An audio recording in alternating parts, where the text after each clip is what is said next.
สูงวัยกับโซเชียลมีเดียเกี่ยวข้องอย่างไรจึงจะ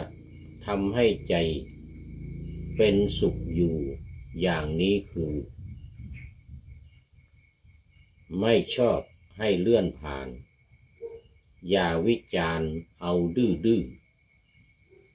ขาดเหตุผลซื่อบื้ออย่าพ่นพระหลุดสวาจาอย่าเป็นทาสคอยจ้องจับผิดของโซเชียลหนาอย่ามีจิตหยาบช้าเป็นอกุศลธรรมถือคติอย่างคนถือคติต่างคนต่างอยู่พ้นเกี่ยวข้องกันต้องมีสติมั่นรู้จักปล่อยวางอาดูลระมัดระวังการเสพสารหรือแชร์ข้อมูลให้จิตไม่หมกมุ่นไม่หม่นหมองและเป็นไทย แนวทางนี้สอดคล้องกับคำของจิตแพทย์หลายเก่งด้านผู้สูงวัยให้ใช้สื่ออย่างพอดีเน้นการรับข่าวสารงานที่เป็นประโยชน์สีสังคมออนไลน์ที่ปลอดภัยต่อผู้สูงวัยเช่นเฟซบุ๊กพลตรีณเรศนี้ไม่พูดให้ใครช้ำไม่ทำใครให้เจ็บกายระคายตัวไม่เหน็บให้ใครเคืองไม่หาเรื่องให้ปวดหัวเผยแพร่แต่ทำชัวดีท่วนทั่วต่อเรื่อยไปไม่สนรายได้ฟลุกจากเฟซบุ๊กแต่อย่างใดมุ่งสังคมออนไลน์เข้าใจว่าทุกคนมีสิทธิเสรีภาพยอมรับทราบในหน้าที่ของตนเป็นอย่างดีไม่ต้องการเงินจากใครขอถวายความนอบน้อมแด่พระรัตนตรัยมีพระพุทธเจ้าเป็นต้นขอถวายความเคารพพระมหาเถระพระเถรานุเถระเจ้าคณะพระสังฆาธิการทั่วโลกมีพระเดชพระคุณพระธรรมเสนาบดีเจ้าคณะภาค7วัดพระธาตุดอยสุเทพเป็นต้นและขออำนวยพรแด่ท่านผู้ฟังท่านผู้ชมสาธุชนพุทธบริษัททั้งหลายวันนี้รายการธรรมทัศน์ของวัดพระธาตุดอยสุเทพออกอากาศทางสถานีวิทยุวปท2จังหวัดเชียงใหม่มีร้อยเอกจำนงปัญญาวัฒโนเป็นหัวหน้าสถานีและอาตมาภาพพระครูปริยัติยานุศาสตร์เป็นผู้บรรยายเป็นประจำทุกวันเวลา 7:30 นาทีถึง 8 นาฬิกาสำหรับวันนี้ก็บันทึกเสียงล่วงหน้ามา3 วันผ่านทาง Facebook ไลฟ์สวัยเทพบุญเหมือนเดิมจากวัดพระธาตุดอยสุเทพเมื่อมาถึงก็เข้าเรื่องเลยวันนี้เนื่องจากว่ามันดึกแล้ว จะ3 ทุ่ม FC ทั้งหลายก็คง ม้วยหลับกันไปหมดแล้วตอนนี้จำเป็นจะต้องพูดให้ผีฟังไปก่อน แล้วมันค่อยนำไปเปิดออกทางวิทยุให้ญาติโยมFC ทั้งหลายฟังกัน นะวันนี้ก็ขึ้นเรื่องใหม่ด้วย แล้วก็เล่มใหม่เขาเรียกภาคธรรมบทเนี่ยมันมีอยู่8 ภาคเป็นอรรถกถาพระธรรมจากพระไตรปิฎกเล่มที่25ขุททกนิกายเล่มแรกของขุททกนิกายด้วยขุททกนิกายนี่มี9 เล่มจากเล่มที่25นี่ถึง33มีขุททกนิกายถอยไปนิกายที่4ก็คืออังคุตรนิกายมี5 เล่มจากเล่มที่24ถอยไปถึงเล่มที่20อันนี้อังคุตรนิกายแล้วก็ถอยไปอีกเป็นสังยุตตนิกายนี่ก็มี5 เล่มเหมือนกัน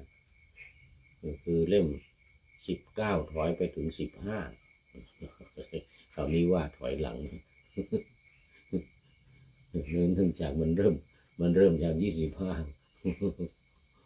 ว่าถอยหลังแล้วก็มามัชฌิมนิกายมี3 เล่มเล่ม14ถอยมาถึง12 13 14อันนี้มัชฌิมนิกายแล้วก็ถอยมาอีกนิกายที่1คือทีฆนิกายมี3 เล่มเล่ม12เล่ม11เล่ม10เล่ม9นี่ว่าถอยหมดเลย9 10 11ก็11 10 9จังหวะตอนนี้มันดึกต้องให้ตาตื่นหน่อยมันยกจะไม่ขึ้นแล้ว รายการนี้เป็นรายการสุดท้ายแล้วสำหรับวันนี้เสร็จนี้แล้วก็จะหลับแล้ว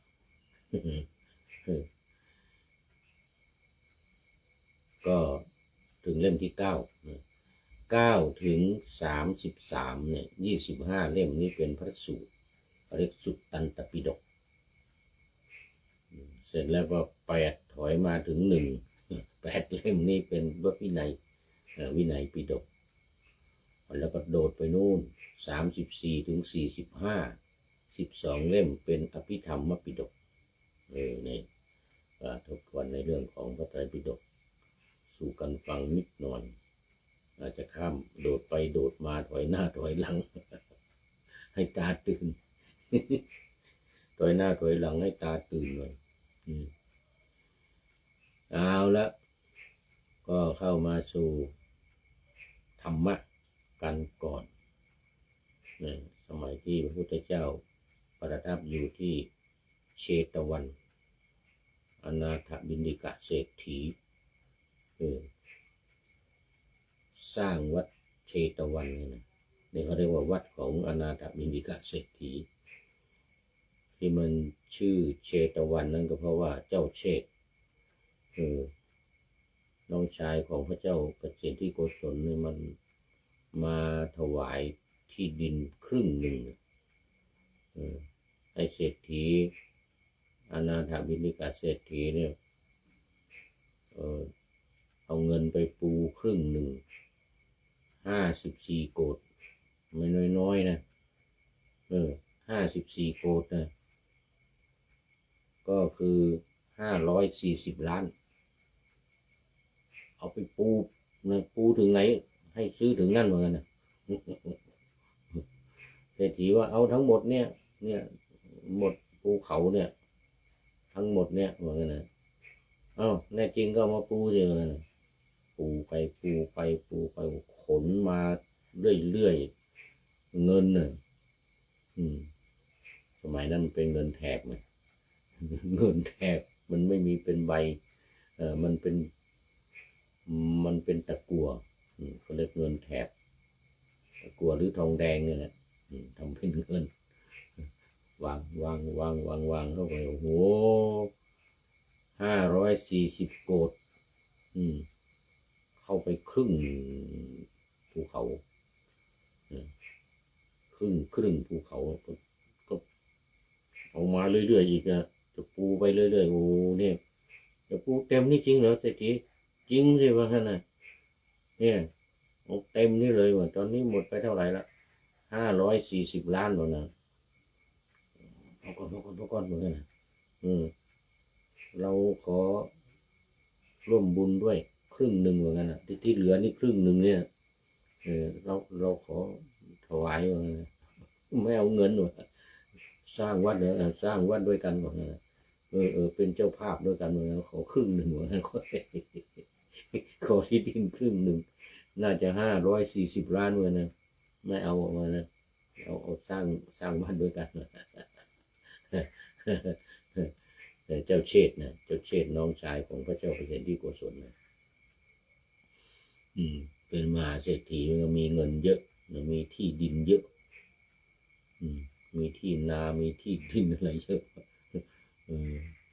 พระกนิษฐาเนาะพระเชษฐาไม่ใช่กนิษฐากนิษฐานี่ผู้หญิงเชษฐานี่ผู้ชายน้องชายคราวนี้แต่ขอเอาชื่อของผมเนี่ยเป็นชื่อวัดนะเพื่อนนะเศรษฐีวัดเอาเป็นชื่อวัดเลยอย่างนั้นเหรอโอ้โหเศรษฐีก็เกรงใจเนาะเป็นเจ้าเป็นเจ้าแผ่นดินเป็นเจ้าของที่ดินเอานั่นก็ได้เหมือนกันชื่ออะไรเชษเหมือนกันนะเชตะเนี่ยนะแล้วก็วัดเชตวันวันนี้นะวันแปลว่าป่าวัดเชตวันมหาวิหารเชตวันมหาวิหารนี่แปลว่าวัดใหญ่แปลว่าวัดใหญ่เชตวันมหาวิหารเอามา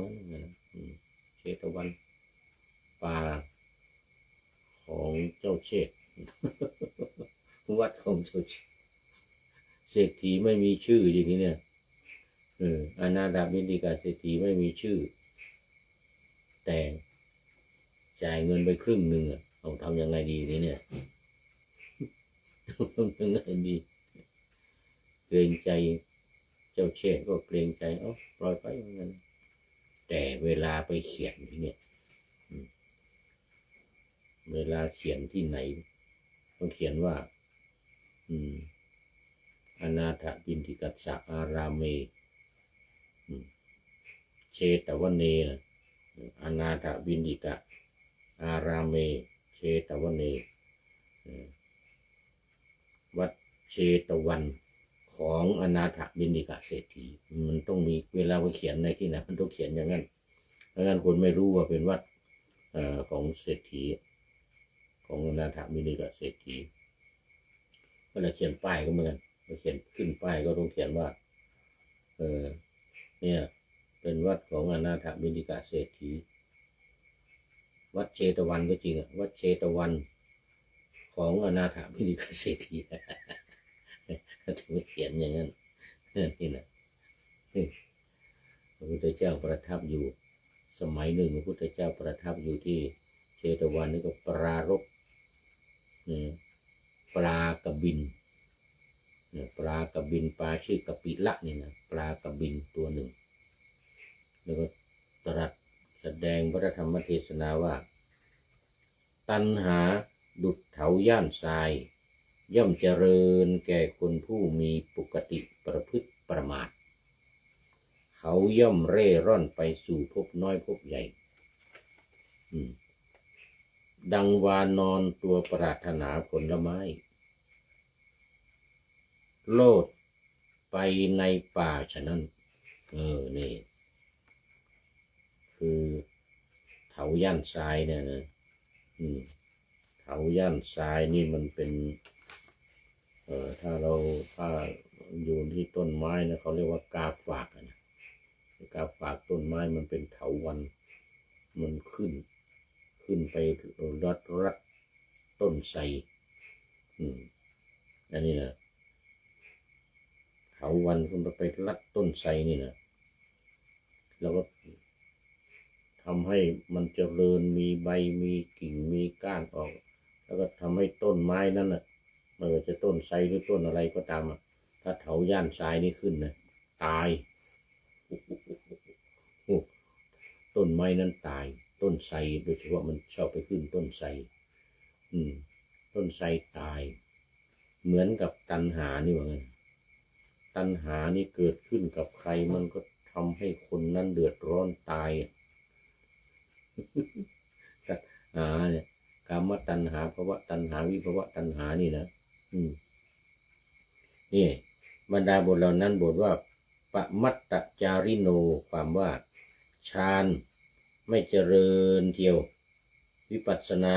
มรรคและผลไม่เจริญแก่บุคคลผู้มีปกติประพฤติประมาท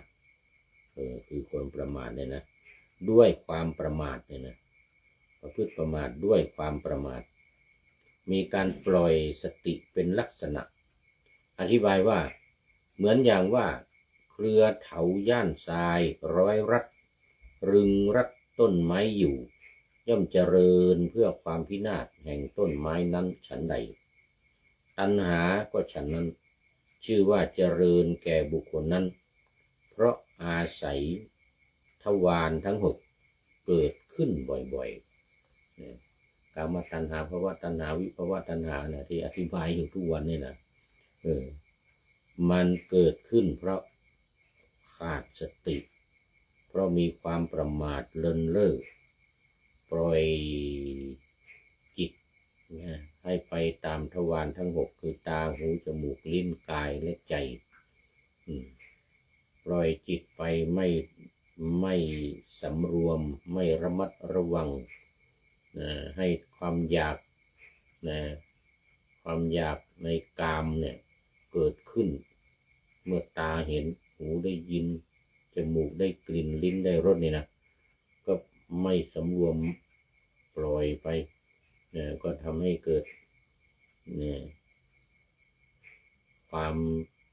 เดือดร้อนในที่สุดก็ตายตัณหาเนี่ยนะมันทำให้คนนี่นะเดือดร้อนมันทำให้คนตายเนี่ยต้องเป็นยังไงต้องไปแสวงหาทรัพย์สินเงินทองต้องไปแสวงหาที่ดินที่นาที่ไร่อะไรพบกามตัณหาภวตัณหาพบแล้วก็วิภวตัณหาอีกยิ่งกว่าพบนั้นขึ้นไปอีกอย่างเนี้ยเคยเล่าให้ฟังเนี่ยที่ยิงกันตายทุกวันเนี่ยตะวันออกกลางกับยุโรปยูเครนกับรัสเซียอย่างเงี้ยนะตะวันออกกลางนี่สหรัฐอิสราเอลเนี่ยร่วมมือกันมารบกับอิหร่านอย่างนี้นะ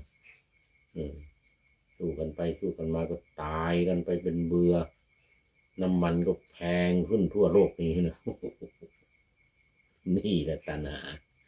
นี่นะไอ้ตัณหานี่แหละไอ้ตัวเดือดร้อนไอ้ตัณหานี่นะ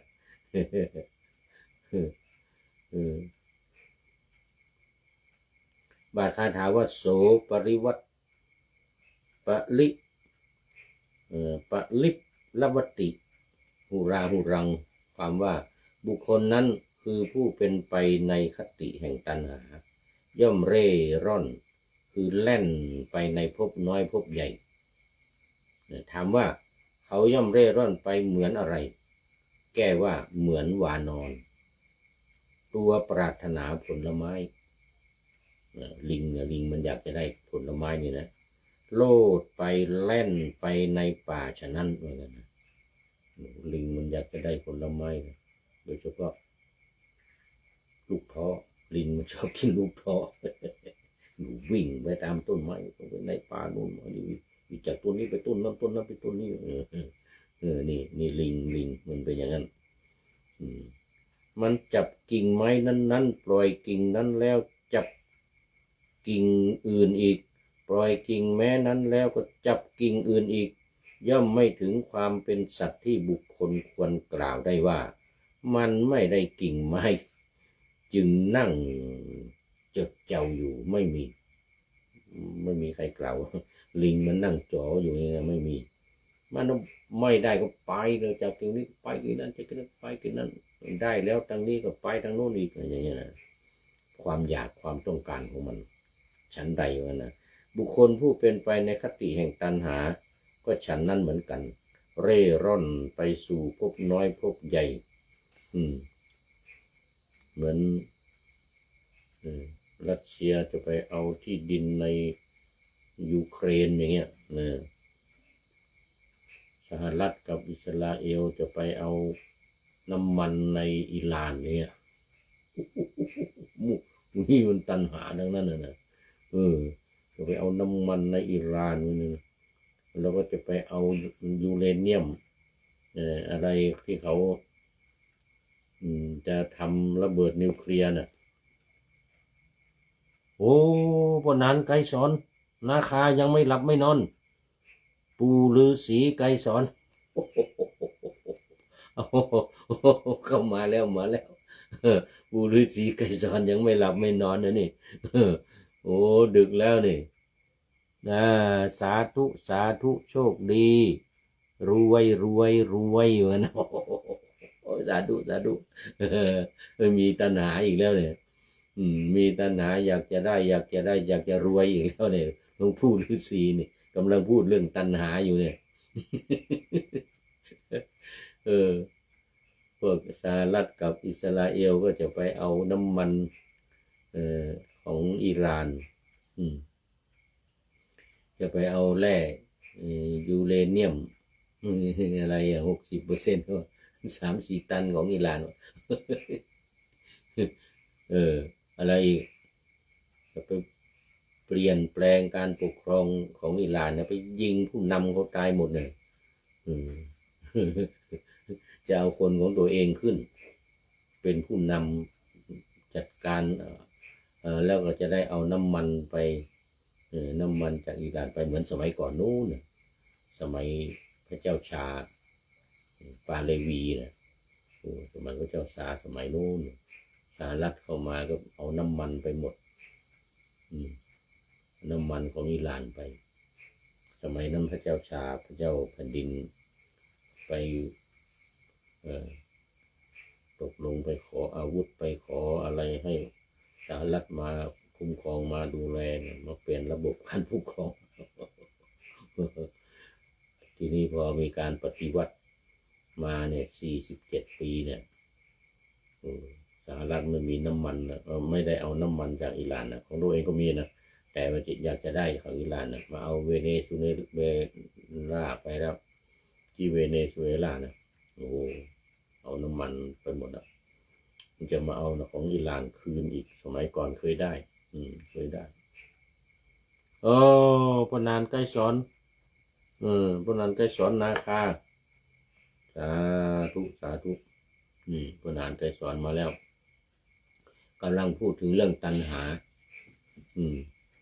ตัณหาเขาไม่ได้อารมณ์แล้วเดี๋ยวก่อนเรื่องคนก่อนบุคคลผู้เป็นไปในคติแห่งตัณหาก็ฉันนั้นเหมือนกันเร่ร่อนไปสู่ภพน้อยภพใหญ่ย่อมไม่ถึงความเป็นผู้ที่ใครๆควรพูดว่าเขาไม่ได้อารมณ์แล้วจึงถึงความไม่เป็นไปตามความทะเยอทะยานเอาล่ะวันนี้ก็พูดธรรมะนิดหน่อยก่อนเรื่องปลากระบินยังไม่ได้เล่ายังไม่ทันเล่ามันหมดเวลาซะแล้วพูดแต่ธรรมะก่อนขอต้อนรับคุณโยมเฮียเนี่ยกำลังฟังเหมือนนะเฮียจากฮ่องกงหรือห้องประเทศจีนประเทศจีนฮ่องกงสาธุเป็นท่านสุดท้ายเลยเนี่ยผู้ใจนามปากกาว่าเฮียเป็น เอ่อท่านสุดท้ายเลยนะเนี่ยเวลาหมดพอดีวันนี้พูดเรื่องของคนที่มีตัณหานั่นน่ะฌานก็ไม่เจริญวิปัสสนามรรคสี่ผลสี่นั่นน่ะมรรคสี่ผลสี่ที่เรียกว่านิพพานนั่นน่ะโสดาปัตติมรรคสกทาคามิมรรคอนาคามิมรรคอรหัตตมรรคแล้วก็โสดาปัตติผลอรหัตตผลสกทาคามิผลอนาคามิผลอรหัตตผลนี่ไม่เจริญแก่บุคคลผู้ประมาทขาดสติมีตัณหาครอบงำเอาละวันนี้เอาไว้แค่นี้ก่อนเอาไว้แค่นี้ก่อนเดี๋ยววันต่อไปก็จะค่อยมาต่ออีกอันนี้เป็นเล่ม8วันนี้เปลี่ยนจากเล่มที่7เล่มที่7หมดแล้วธรรมบทเล่มที่7หมดแล้วธรรมะอัตถกถาธรรมในพระไตรปิฎกเล่มที่25เอาละตอนนี้ก็มาดูข้อคิดท้ายรายการวันนี้จากผู้ใดหนอแลโอ้ท่านนายพลนเรศจิตรักของเราถ้าจะหลับไปแล้วตอนนี้ท่านนายพลนเรศจิตรักนะเราบอกว่าสูงวัยกับโซเชียลมีเดียเกี่ยวข้องอย่างไรคนผู้สูงวัยจะอยู่กับโซเชี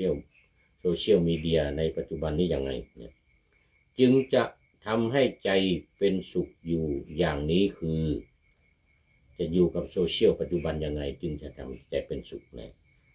แล้วก็มีคำตอบว่าอยู่อย่างนี้คือนะไม่ชอบให้เลื่อนผ่าน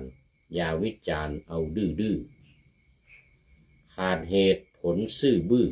อย่าพ่นผักหลุดสวาจาคือคำหยาบอย่าที่ไปว่าคำหยาบเห็นเฟซเห็นไลน์เห็นTikTok เห็นอะไรมาเนี่ยถ้าไม่ชอบก็ผ่านไปอย่าไปเที่ยวว่าเขา อย่าเป็นทาสคอยจ้องจับผิดของโซเชียลหนาอย่ามีจิตหยาบช้าเป็นอกุศลธรรมอกุศลธรรมเนี่ยนะสะกดมอมาซะหน่อยถือคติต่างคนต่างอยู่พ้นเกี่ยวข้องกันไม่เกี่ยวข้องกันตัวใครตัวมันเหมือนกันนะท่านนายพลก็มีภาษาบาลีนะยถาคตังคโตอะไรเงี้ยนะตัวใครตัวมันวะนะต้องมีสติมั่นรู้จักปล่อยวางอาดูลระมัดระวังการเสพสารหรือแชร์ข้อมูลนี่มีภาษาอังกฤษด้วยให้จิตไม่หมกมุ่นไม่หม่นหมองและเป็นไทยแนวทางนี้สอดคล้องกับคำของจิตแพทย์หลายเก่งด้านผู้สูงวัยให้ใช้สื่ออย่างพอดีพอนานไกลสอนอย่าไปเที่ยวดูแต่มือถือเด้อให้ใช้สื่ออย่างพอดีเน้นการรับข่าวสารงานที่เป็นประโยชน์สีสังคมออนไลน์ที่ปลอดภัยต่อผู้สูงวัยโอ้นี่พอนานไกลสอนเรามันผู้สูงวัยแล้วนะ70-80เช่นเฟซบุ๊กพลตรีนเรศนี้ไม่พูดให้ใครช้ำไม่ทำใครให้เจ็บกายระคายตัวไม่เหน็บให้ใครเคืองไม่หาเรื่องให้ปวดหัวเผยแพร่แต่ทำชัวดีทั่วต่อเรื่อยไปไม่สนรายได้ฟลุก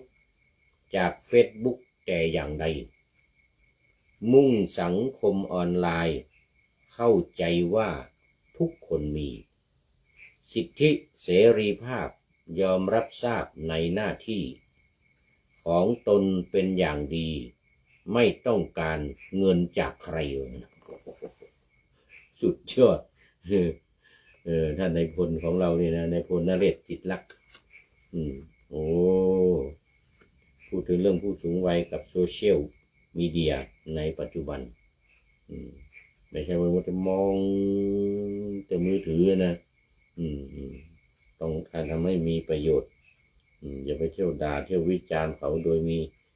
ไม่มีเหตุไม่มีผลจะกล่าวคำหยาบในพรุษวาจานี่ไม่ได้จะคอยจ้องจับผิดเขาก็ไม่ได้ต้องปล่อยวางก็รู้จักปล่อยวางเอาแล้ววันนี้ต้องขอบคุณท่านต้องขอบคุณนายพลตรีนเรศจิตรักไว้หน้าที่นี้เป็นอย่างยิ่งที่ให้ข้อคิดเรื่องผู้สูงวัยกับโซเชียลนี่มาน่าสนใจมากแล้วก็ไม่สนใจเรื่องรายได้อันจะเกิดจาก Facebook นี่ด้วยนะนี่นะไม่งอมีเงินมากแล้วโมทนาเป็นอย่างยิ่งขอนำรายการธรรมะทัดไปก่อนแล้วจะย้อนมาใหม่ในวันหลังเพื่อให้ท่านทั้งหลายได้รับฟังพระธรรมเทศนังเหมือนดังเดิมเป็นธรรมะในพระไตรปิฎก3ธรรมบทอันงดงามบรรยายเสริมอธิบายใจความเหมาะมาต่อเติมยกนิทานดั้งเดิมเสริมบทธรรมขอทุกท่านสุขกายสบายใจปรารถนาสิ่งใดอันเลิศล้ำจงเพิ่มพูนตามบุญงามและตามกรรมที่ได้บำเพ็ญไว้ทุกประการขอเจริญพร